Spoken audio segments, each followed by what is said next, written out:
Ricordiamo che questa è la prima di una serie di partite che vedrà impegnato il Rovigo appunto oggi con questa squadra portoghese, poi si andrà in Belgio. Che potrebbe anche condizionare la partita, non in senso positivo o in negativo, ma in senso realistico.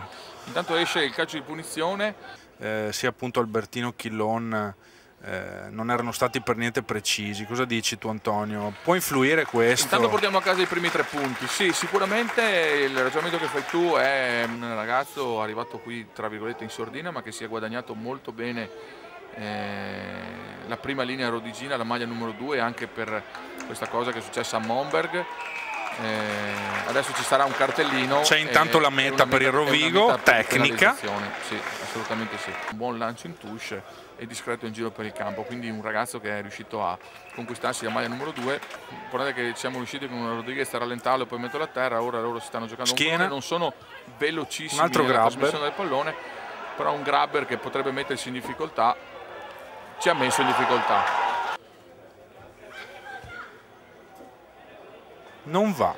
Quindi alla meta di Ferrador abbiamo fatto bene a tenere, anche perché poi Balboni è riuscito anche a guadagnare ancora dei metri e soprattutto da questa sua percussione è venuto fuori un calcio di punizione. Lavoro di drive del Rovigo, stiamo andando, siamo andati. C'è meta credo di Giuseppe Boggiani.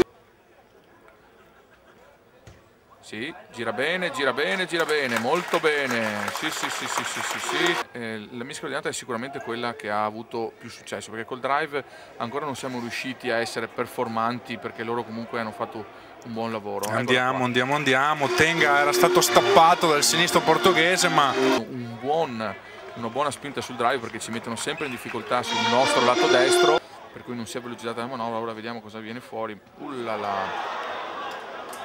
Mantelli gioca una palla all'altezza per far lavorare